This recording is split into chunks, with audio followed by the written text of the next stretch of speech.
Okay, awesome. What's going on, everyone? We have a very special guest for today's episode, so make sure you stay till end. He is someone that has inspired me personally and has such a great story to share with other people. I first met or saw David on Instagram a couple years ago and noticed he was one of the most honest people in the fitness and nutrition industry and just has a wealth of information to share with everyone, has already impacted thousands of people. So David, thank you for taking the time out of your busy schedule to be on the show today. Welcome to the Mission Driven Made podcast. How's it going today?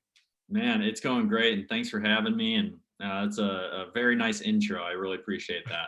Of course. And I've noticed from the beginning that you wear a lot of hats. Some might not know this because how humble you are, but what are all your titles? Did I miss anything in there? Um, I mean, really, I guess, first and foremost, I'm a husband, a Christian, an online strength and physique coach. I was an Army combat medic. I served a tour over in Iraq in 2010 and 11. An author. Wow. I guess that's really about it. I mean, I'm about to be a father, so I guess that's another hat that's going to Oh, be. congratulations. Thank you. We got about 10 to 11 more weeks, and she'll be here. So It's gonna happen before you know it. It's crazy. It's been flying by. She told me she was pregnant on my birthday last November, and Yeah. Man, it's I've always said in the past, the most proud I've ever been is obviously serving my country and getting married. Like those two things changed me as a man, changed me fundamentally. But being a father, I think, is going to just take that to a whole nother level. And I couldn't be more thrilled. So. Amen. And do you guys, I'm sure you ask this all the time, already know the gender? Yeah, it's a little baby girl. Her name's going to be Savannah. So. Awesome. I have two little girls myself. So hashtag girl dad life. I'm about to, my growing up and everything, I was really big into basketball and baseball and sports in general. But I'm 36. I'll be 37 in November. So I'm a little bit up there. It's even kind of weird to say, but I grew up idolizing Kobe Bryant, and I grew up near Chicago. So Michael Jordan was obviously a big influence too, but Kobe was only about 5 years older than me. So I started hearing about him when I was in middle school and he was in high school. So I started following him, and just throughout the years when he started having girl after girl after girl and embracing that girl dad life, I was like, if it happens and I have a girl, I could do it. I can do it. So I'm about to get my test here pretty soon. That's amazing. And speaking of Kobe Bryant, I'd be lying if I didn't say that I stole the girl dad hashtag directly from him. I started using it. I think that millions and millions of dads out there are probably using that hashtag girl dad. I saw the other day on Instagram. I'm going to order it. There's this hat that just says girl dad on it. Oh, that's amazing. I'm gonna get it because I'm a big hat guy. It's kind of ironic you said I wear many hats. I'm actually surprised I don't have a hat on right now. It kind of just caught me off guard. I usually wear hats all the time. But I'm definitely gonna get that girl dad hat. Awesome. I'll have to check that out too for myself. That's great. And so, David, when did your passion for fitness and nutrition start? Yeah. Honestly, my passion for fitness started before nutrition. Just growing up being an athlete and always figuring out how to be my best on the field, on the basketball court, anything like that. I started getting into weight training probably around 12. Yeah. And it wasn't bodybuilding. It was push-ups and pull-ups and getting conditioned and making sure that I was good for whatever sport it was I was playing at that time. But then really the passion for nutrition and everything, that kind of started around age 13 or 14 because not my oldest, but one of my older sisters, she went to Arizona State for exercise science. And that was would have been 97-ish time frame. Yeah. 1997. And that was really the first time that I knew that you could go to school to study exercise. And listen, I mean, doing what I'm doing now was never on my radar. I always thought I was going to be a professional athlete, and there's just not a market for a 5'8" white guy point guard in the NBA. So, I quickly had to change my route. But, seeing her and learning a little bit more about that, and then really, I had a girlfriend in high school whose dad was really big into triathlons, I should say. He was a triathlete. And I, just over the years of our relationship and being around him, talking a lot more about nutrition and the importance of it for your athletic endeavors and all this stuff really got me a lot more interested in it. And then, I went to college, and for some reason I didn't do what I wanted to do, which was to study exercise science. I kind of went the safe route and did more like the business management route, which bodes me really well in today, running my coaching business and stuff like that. But, I really took a more of a focus on educating myself just on my own. And then, I think that little by little over the years, it's just become such a part of my life that, I feel better because I eat better.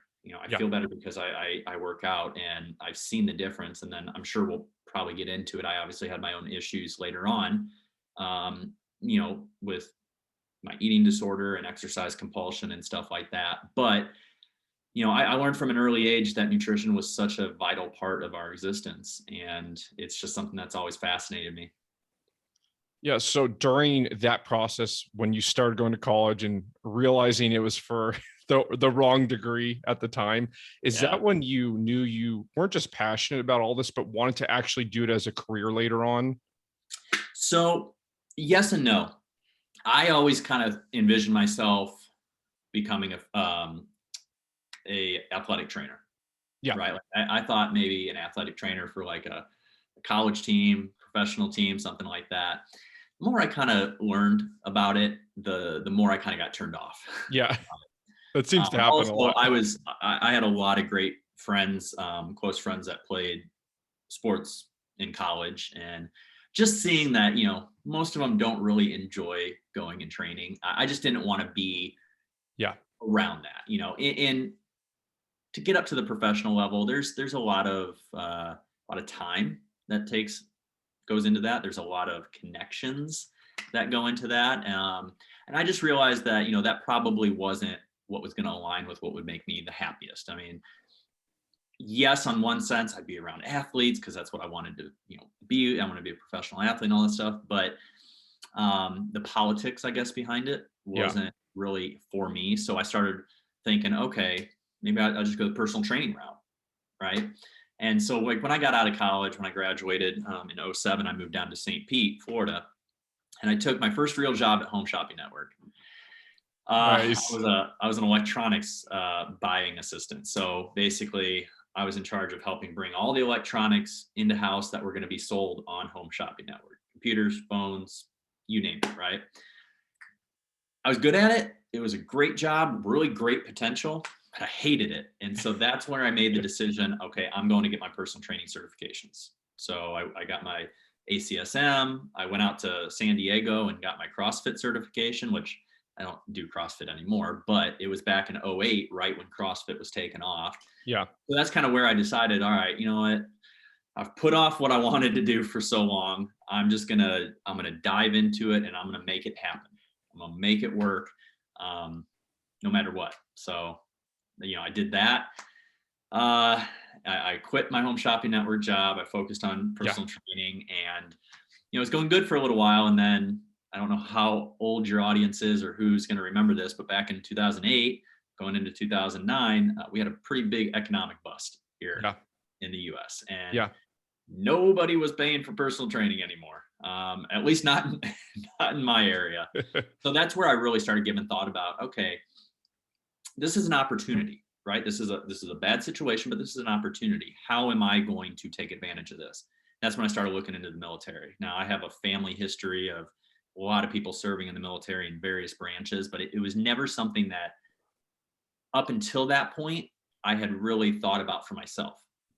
But I obviously started thinking about it, and I reached out, and I just felt like this was the best decision for my life moving forward, because I needed purpose, right? I needed something that Yeah. was going to drive me, something that I felt I was making a difference in. And that was going to help me later on go back to school and do what I want to Right. do. Right. And segueing more into the fitness industry itself, Mhm. why do you think there is so much false information in the fitness industry? I even messaged you about this probably 2 years ago. I'm sure you get a lot of messages every day, but I remember thanking you and I think some of your coworkers for putting honest information out there. We appreciate that. Yeah. Thank you. It, man, I think it's a multi-pronged approach to why this is such an issue. Number one, um, I think people just aren't, they're not educated, and then they're genetically gifted, and something works for them, Yeah. and they think it's going to go across the board, right? Um, Being someone who has conducted research, been part of research, has different publications out that I'm on, I understand that there's always outliers. Yeah. There's always going to be outliers no matter what research you're doing, right? And I think that that one aspect kind of escalates. I think another thing is money.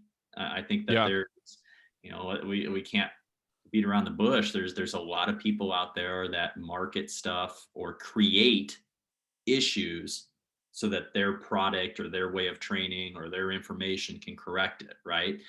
Um, and I think it's just a lack of people understanding their body and buying into the gimmicks. I mean, Yeah. marketing, we live in a very marketing driven society where, something sounds good, why not give it a try, right? But I think Yeah. that too many people, I mean, one example of this is, um, well, let's just cut calories really low, right? And Yeah. let's get a bunch of weight off.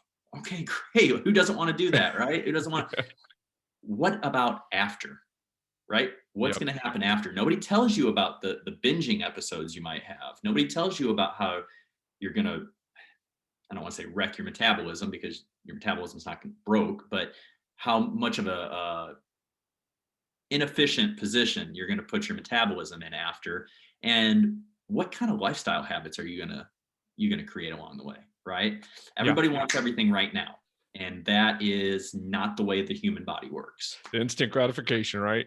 Instant gratification. I mean, we live in an Amazon Prime world. We get whatever we want. I ordered a new desk. My computer's on it right now. I ordered a new desk 2 days ago. It showed up Yeah. yesterday, and I'm using it today. Like, Yep. it's just, it's great, but it can also be a hindrance. Yeah. Absolutely. Completely agree with that. And so, how would you recommend someone, say they're new to fitness and maybe just started exercising, to be able to discern what's factual out there and what's false? And I ask this because I feel like every day I still see the get ripped in 30 days type of Right. programs. Yeah. And the truth is, you're never going to get rid of that. Yeah. It's always going to be around. I think somebody new getting into fitness and health, um, that's a great question. I think one is to make sure you're following the right people. And listen, to say that everybody with a college degree in this is in it for the right reasons would be false. They're not. Yeah. That also vice versa. Everybody who doesn't have a college degree in this or studied it, and that is very good looking and ripped, doesn't mean that they don't know what they're talking about. So Right. you have to kind of diversify your following, right? Who you follow. You need to pick out information. You need to see what information is readily being repeated, right? What sort of information are you hearing numerous times over and over? Right. Pretty good indication that that might be something you want to kind of follow, right? Look for people who are trying to put out educational content, not just trying to sell you something, right? I think those things are good. I also think that doing research on your own, reading peer-reviewed research, you can go to PubMed, you can go to Google Scholar, you can do all these things. Peer-reviewed research is the gold standard of information out there. I like to tell all my clients, science is a starting point. Okay, so with every client, I take science, the research, and I take them and I try to mesh them together. Love all it. right, because there is going to be a certain element of anecdote that goes into it. Yeah. You have to take the individual in need, but you have to have a starting point. Don't necessarily take my word for it. Whatever I'm saying, you listen to what I'm saying, go research it on your own. Or, if I provide a link, go read that link, something like that. Don't just take the information per se at face value. Yeah. I think that's kind of a lazy way to do it. And I think people get into trouble because they hear some, guy with a ripped six pack say, do this, and they do it, and it's a completely different situation from what they're in. Yeah. And it doesn't work for them. So do research on your own. I mean, listen, there's plenty of people out there that I would say, yeah, if they say something, you can pretty much take it at face value, right? However, that doesn't mean you still shouldn't do your own research. And maybe that research leads you into another field or another aspect of it, right? And you learn more. I mean, the best teachers I think we have is failure, trying something and it not working and learning from it, and then going out and doing your own exploring research. Look up PubMed, Google Scholar. These places are really easy. Whatever you want to research. Maybe you want to research lower body muscle hypertrophy, right? Yeah. Type in lower body muscle hypertrophy and it's going to pull up peer-reviewed research. Don't take what's happening in a magazine. All right. There's never seen peer-reviewed research in a magazine. At least not the magazines you get on the shelf at the grocery store, right? Yeah. Subscribe to journals. Most of them aren't that expensive. There's a lot of free publications out there that you can get it. So I would just say kind of do your own research. Don't just take something for face value. And if it sounds too good to be true, it probably is. Yeah. I mean, that's one of the biggest things I learned in my last 20 years of studying nutrition and fitness. And something that I've kind of gathered too over the years, it seems as though the people that are telling the truth when it comes to this stuff are the ones that actually tell everyone to still do your own research. That's what it seems like to me, at least, which it's great. Yeah, no, it is, because it's important to understand too that when I tell you something, or when other people tell you something that actually care about getting you good information, we're telling you based on what we know right now. Right. Science is always discovering different things. And to be completely honest, there's some studies out right now that have not been published yet that might completely change certain aspects of what I would recommend, because it takes a while to get funding for a research, conduct research, gather the data, write the paper, get it published. I mean, this could be a 2 to 3 year thing. I mean, I have a publication that I was on back in college, a few years ago, that's still not published in a peer-reviewed journal yet, right? So the process takes a while. So don't be frustrated so much if you hear one thing and then maybe a year or two later that changes, because it's going on what we know right now, and that's the best we can do. Absolutely.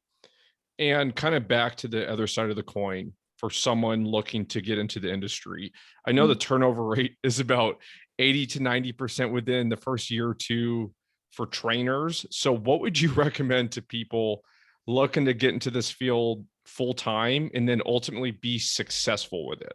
Yeah. I'm guessing you mean from like an online coach perspective? Yeah. Or could it even be a coach in the gym? Either one. Okay. Well, I guess I'll start with a coach in the gym. Sure. Know your shit.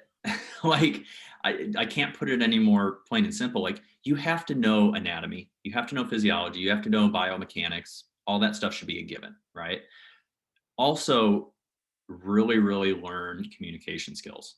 You are going to work with so many different types of people, ages, genders, ethnicities, everything. You're going to have people that you can present information to or direction in one way, and Yeah. another person will not take that, constructively.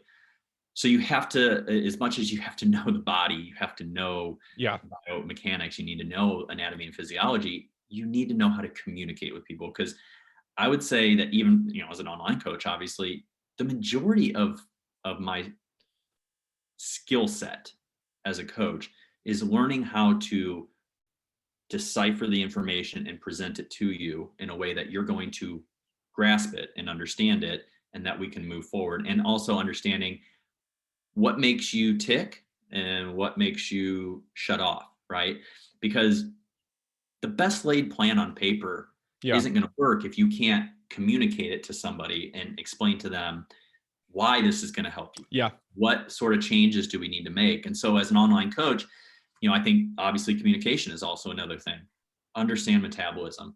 Work with many different types of people, so you have different types of case studies in your mind or in your file that you can look at. Because two individuals are not going to be the same, not even if they have the same, body structure, height, weight, gender, muscle mass, metabolism, anything. People are going to respond differently, but you have to have that varying clientele history to play off of, and you have to be willing to admit when you're wrong, right? We're going to try this. This is based on what I think might happen, but it might not. So if it doesn't, we're going to kind of change course and go the other way. And I think one of the biggest things with online coaches is that they don't communicate as much to their clients because they think it's all email. I mean, I have Zoom calls with my clients regularly. I do video feedback every week when they check in, so that they see me, they hear me explain what we're going to do. I analyze the data for them, I send it back to them, things like that. And online coaching, a lot of it has to do with marketing too. Obviously, the posts you put on Instagram, the content you create. I have a YouTube channel, I have a podcast, I have Instagram. Like, social media is as much of your job as actual coaching, because you shouldn't just be focusing on the clients that you have. You should be trying to focus on educating the population. And when you think about it in terms of that way, like, my job is not just to coach my clients. My job is also to help educate people that might not be able to work with me. I think that's a really big aspect that a lot of online coaches don't really recognize going into it, is that you have to be willing to give away free content, and you have to have it in your heart that you want to help people. Yeah. Because I'm a firm believer, if that is your main drive, right? If that is your main goal, it's going to come back to you at some point, right? I mean, I spend hours a day thinking of content, putting it together, putting it out there. Maybe it helps a few people. If it does, all the best. That's what it's for, right? And understand who you are as a coach and who you're not. Me, I'm an educator. I'm a hopefully motivator. I like to try to get people to see the best in themselves, to bring the best of themselves out. I'm not someone that has super crazy, stupid lifts that are going to impress you. I'm not somebody that has the most amazing physique in the world. That's not me. So I'm not going to portray that, right? I'm going to stick to who I am. I'm going to stick to my lane, what I'm good at, and really hone in on that. And then what I'm not good at, I'm going to try to focus on that on the side, but I'm going to really hone in on what I am good at, because that's what's going to help me get the message out to people and really help people. Awesome. And as far as the communication, what would you say if there's a listener out there and they never really thought about communication as a skill they would need? Yeah. And this might be a little ambiguous, but what can they do to learn to be a more effective communicator so they can have success in this industry? That's a really good question. I think that it naturally comes the more people you work with, but not if you're not actively trying to improve it, right? I think there is an element of it naturally occurring when you work with a lot of people, and you just get that experience with working with tons of different types of people. But me, I mean, in college, I took psychology classes. I've done my own therapy a lot in the past, and learning how to open up and communicate through that it was a big help too, but also just learning about people, learning about, understanding that you have to be flexible. You have to understand that your way of communicating is only good if the other person is able to receive it. So you have to be willing to adjust. And it kind of goes back to the same thing I said before. You have to be willing to admit when your way isn't working. Yeah.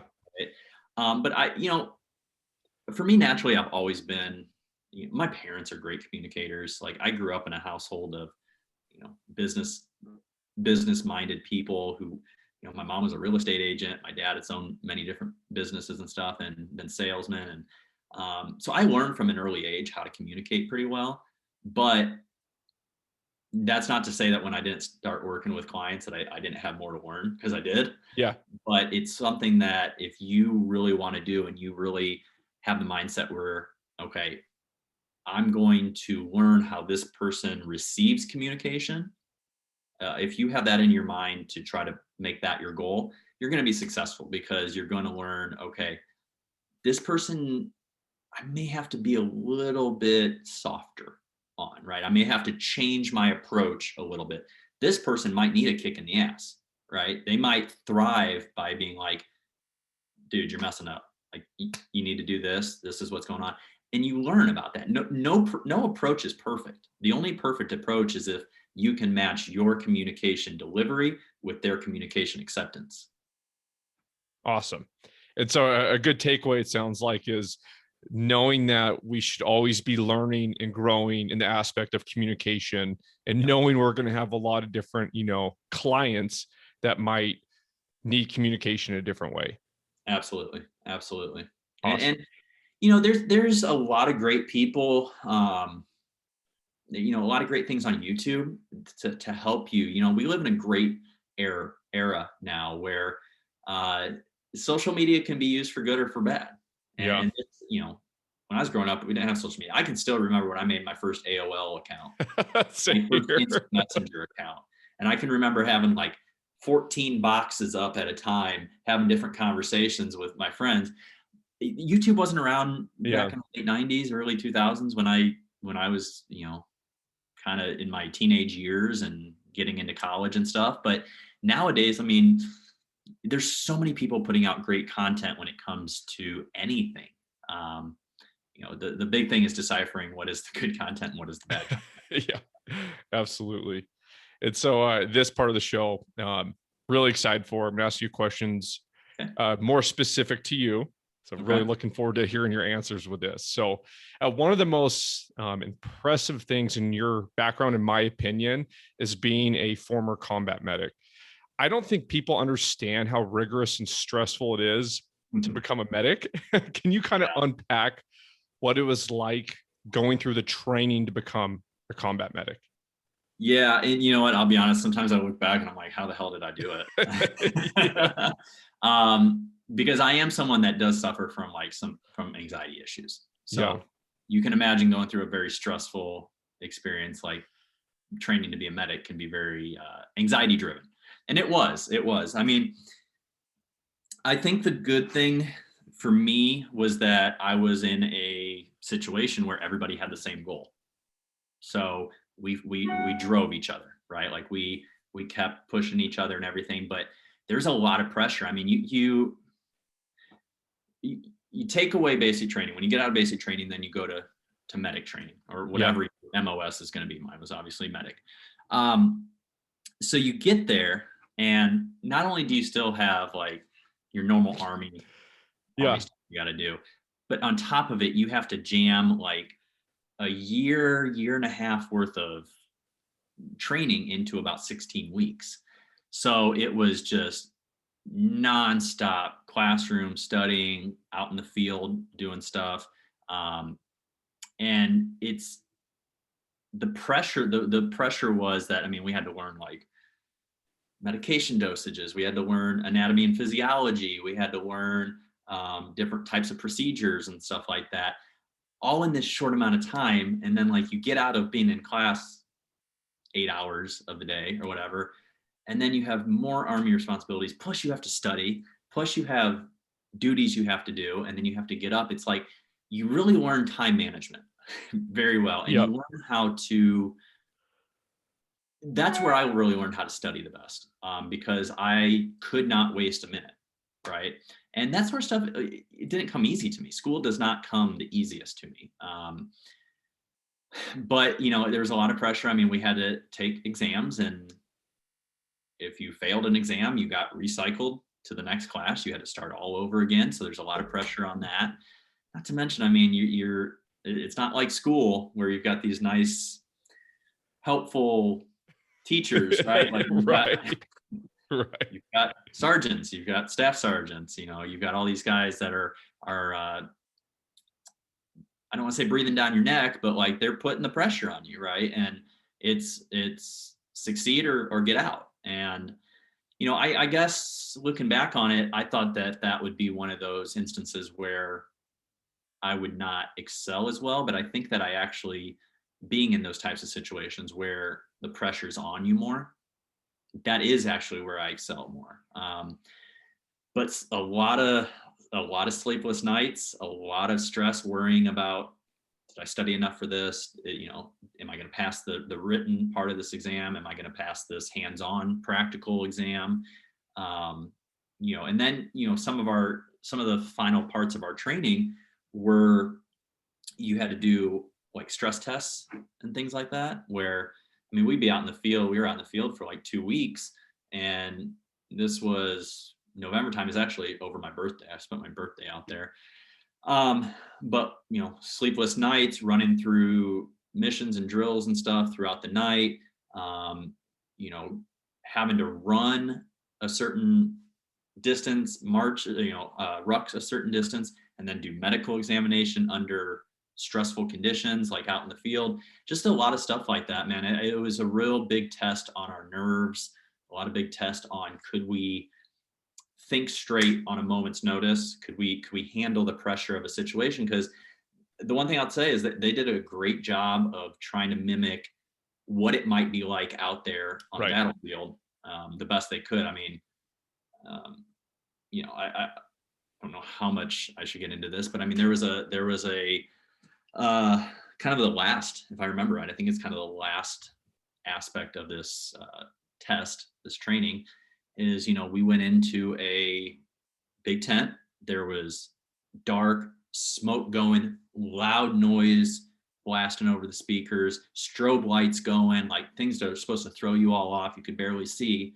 And there's this animal, and I won't mention the animal because I don't know how many people will get all up in arms about it, but they sacrificed it right in front of us, and we were supposed to try to save it, damn well knowing you weren't going to save it, right?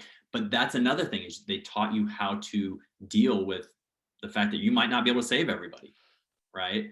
And so it's just a lot of stressful things like that. I think one of the biggest aspects was learning how to keep your head in the moment and task oriented when you have all this other crazy stuff going around you, and you're tired and you're stressed.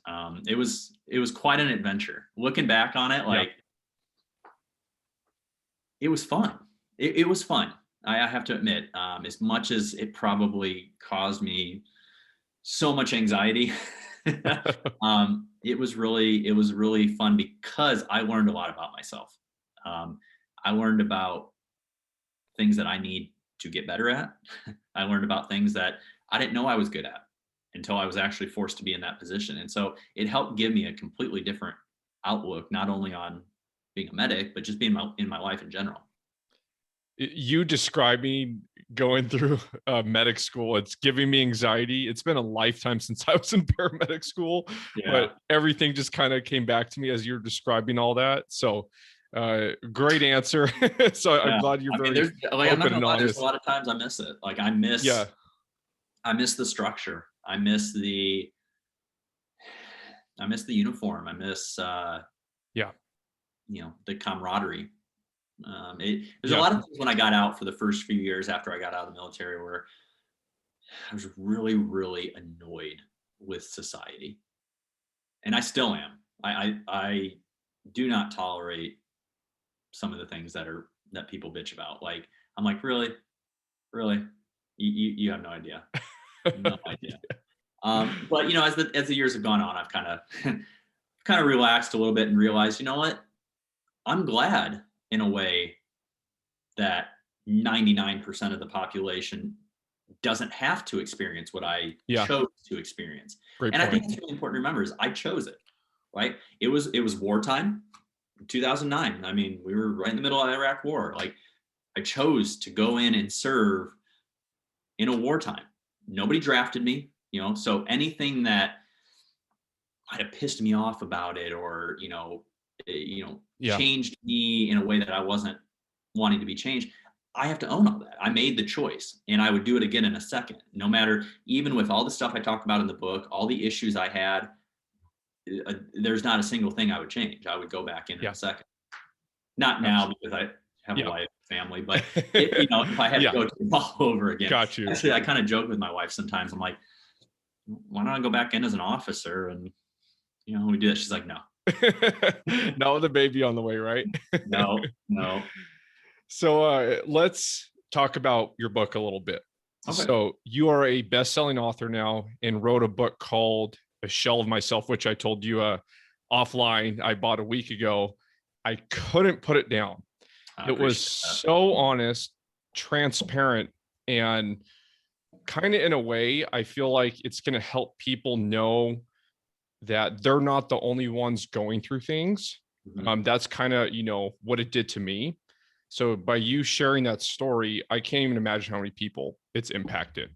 So can you just tell us a little bit about the book for someone that hasn't seen it or heard of it yet?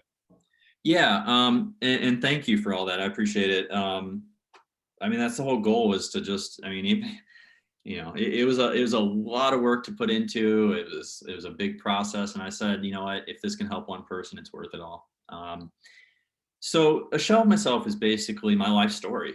Um, and I literally mean my life story from the moment I was born up until I got married. I kind of wish now I would have waited a little bit and wrote it now that I'm having a child. That would be even better Yeah. ending. But no, it just talks about how things things can happen to anybody in any situation, and if you don't address issues when they come up, little things will keep manifesting and turning into big things, which it did for me. I mean, I had a great childhood. Even with my parents being divorced, I still had a great childhood. And come to find out that my parents' divorce affected me a lot more than I thought it did. Yeah. I didn't know about it until later on in my life. And, that's one situation where I probably should have been in more counseling right away. But, you know, kids adjusting well, why you do that? And I don't blame my parents whatsoever. I mean, I was a happy kid and, probably unless other circumstances that I detail in the book happened throughout my life, I probably wouldn't have self-destructed like I did. Yeah. I had a really serious relationship in high school into the beginning part of college that I thought was it. It did not turn out that way. And, that really hit me hard. And right around that time, I also lost a really close friend of mine in a tragic car accident. And then right after that, my family kind of up and moved out of, where I grew up and everything. And I just felt this sense of abandonment start to happen. I didn't know that's what I was feeling Yeah. at the time, but my parents got divorced, even though my dad was around and I had a great situation, my friend dying, loss of a close relationship, all these things were implanting into my head like I'm not good enough. And I know that sounds really irrational to say, and I can only say that now because I went through therapy and I realize it. I can Yeah. look back on it. But all those things were subconsciously in my mind kind of telling me I was not good enough and I was being abandoned by people that I cared about. And that really kind of set me off in a way. It depressed me, obviously. I had a hard time with trusting people and relationships. And, when you're a young man, 19, 20 years old, that gets in the way of romantic relationships and possibilities moving forward. And I just kind of clammed up a little bit. And the first opportunity I got when I got out of college, I got the hell out of there and tried to start a new life. And I ran away. And that's kind of a theme that you'll see in the book too, is that I've done that. I did that multiple times. I almost, in a way, kind of ran away to the army. Yeah. But you can't run away from your issues. And that's one of the main topics of the book, is that, listen, maybe you didn't lose a close friend. Maybe you didn't lose a relationship like I did. Maybe you didn't develop an eating disorder and exercise compulsion. But you know what? We all have issues. And if you run away from them, it's going to compound later on in life. And it doesn't matter what it is. You could be sitting in a traffic jam, right? If someone cuts you off in traffic and your cup overflows, and it starts affecting all areas of your life. And so that's basically kind of what the book talks about. Obviously, I go into my life in the military, how certain circumstances in there kind of led to me going over the edge even more, led to me really developing a very serious eating disorder, which and exercise compulsion disorder that quite literally nearly killed me. They flew my parents up to base. I was hospitalized in the ICU for many weeks, and in the hospital in general for about a month or so. Almost died from that. And then just my journey through rehab after that, and how it was not a linear line. Like there was a lot of zigzags. There was a lot of, one step forward, 3 steps backwards, until, I just kept kind of deciding in my mind, finally, okay, I want help. Like, I want to accept help. I'm ready for help.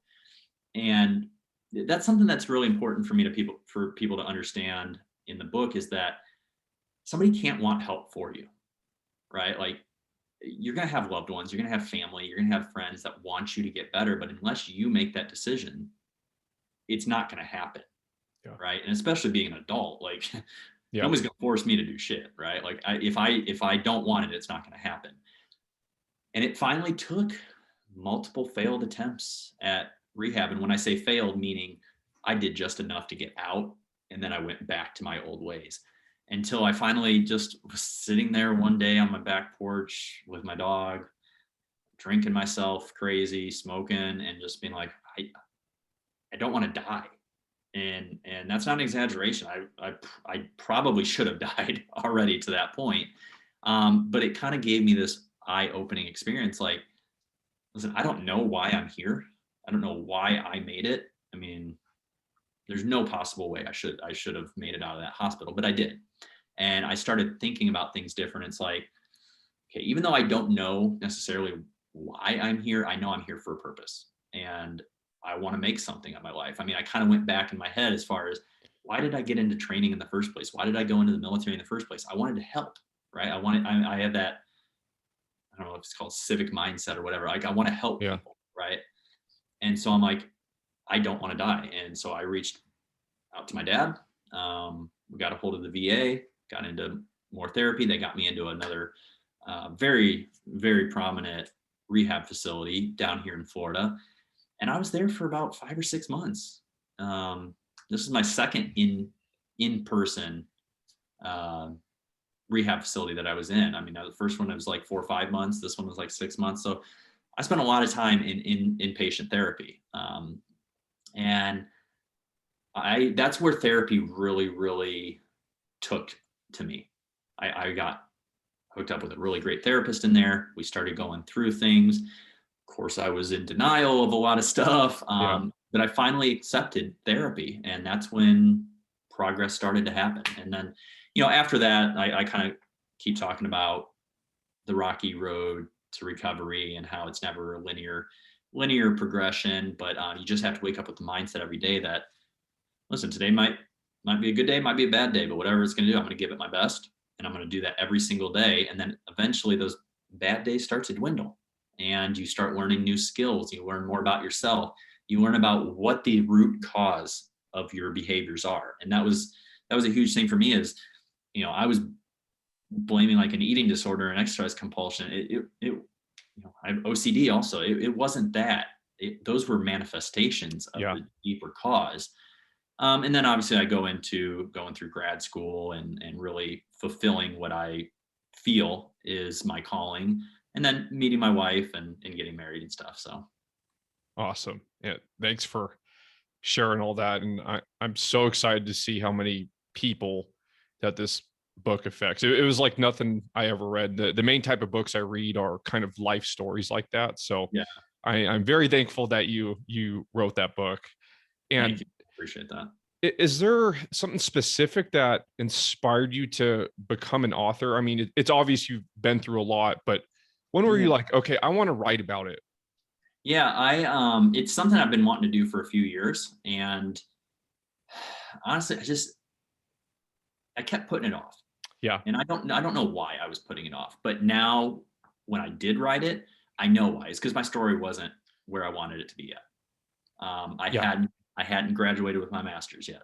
I hadn't met my wife. I hadn't changed, um, I've always been into writing. Not like I kept journals or anything, but like in school, I just always enjoyed writing. Yeah. I mean, my mom, my family, everybody's always told me like I'm a really good writer. And so I just thought, this is a way for me to communicate what I'm feeling the best way I possibly can. And if it can help somebody, it's worth it. I started writing it right when COVID happened last year. I mean, I was locked, we were locked down. I was like, Yeah.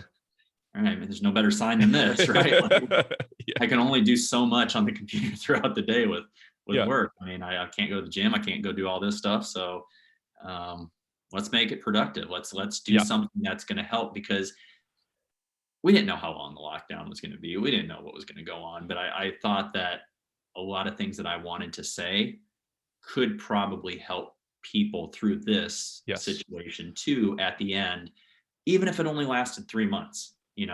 Uh, here we are about a year and a half later, and there's still a lot of people. So it's really the thought process and the sentiment behind it that I want people to know. I mean, most people aren't going to have severe eating disorders like I did, or OCD or anything like that. But a lot of people have bad breakups. A lot of people lose jobs. A lot of people get divorced. A Right. lot of people have tragedies happen in their family where people die, and it doesn't matter what the cause of your thoughts and feelings are. It's the thoughts and feelings that are normal human responses to have. We just have to make sure that we tackle them right away. Awesome. Awesome. And so you lived quite the life, lots of stuff you've been through, lots of, as you said in the book, some failure, lots of successes, and everything in between. What would you say so far is your proudest accomplishment? Being a husband. Husband. Yeah, Awesome. and I mean, obviously, right there too is being a soldier. Yeah. Like, uh, those two just completely changed my life in ways that I could never imagine. Just like I said, being a father is going to change my life in a way I can't Oh imagine. yeah. Oh yeah. Um, and I put my wife obviously first, and a lot of that comes from our faith and just understanding that God puts man and woman together to join together, and um, that's my biggest responsibility. I mean, God and my family and country. It's really as simple as that, and it always will be that. Um, my clients are important to me, obviously. Work is important to me. Making a stamp on this industry is important to me, but nothing about that is anything without family and without the pride I have for being an American. Absolutely amazing. And is there any future plans that you can share with anyone listening that you have for your business or just goals? Yeah, I mean, I guess for business, I am trying to start working on and putting together a coaching mentorship program. That is Oh, something okay. that is very important for me to do, is Yeah. trying to breed the next generation of up and coming coaches to do it the right way. That's something that I feel I have had great mentors, some of the best in the industry, and I want to pass that along too, and develop as many good coaches as I possibly can. Um, I do want to write more books. I do have a couple more ideas, more geared towards nutrition and training Yeah. at this point. So, that is definitely on the books too. And then, from a personal standpoint, just continue to to grow my coaching business, help as many people as I can while keeping the quality up. That's very important to me, is that, I don't just bring on everybody and their mother and I can't provide the quality. Yeah. I would eventually like to, kind of have my own team and have dedicated coaches under me so that we can kind of build something from that too. And just continue to try to build a reputation of trust with people, and be one of their first go-tos when it comes to any sort of question they have about nutrition and training. Awesome. And I can't wait to see these future endeavors and all the books to come. I'm really, really looking forward to that. And then obviously from like a family standpoint, just raise my daughter and make sure she's safe, and teach her all the things, teach her, shooting and hunting and fishing and, sports and lifting weights, and then whatever else she wants to do. I wish you best of luck the first few months with the sleep. I'm sure you already know. I still have sleep issues from the Army. So I think I kind of joke around where, I was training for this long before I would be a father. You're up anyway. So 100%. I'm going to start working about 4:30 in the morning. So yeah, same here. And okay, David, so it's the last minute of the show. I want to give you the floor. Is there a few concrete steps that you can give people if they want to have a successful long career in the fitness industry? What can they do today? Make sure you know what you're doing. Make sure you understand the body, you understand metabolism, things like that.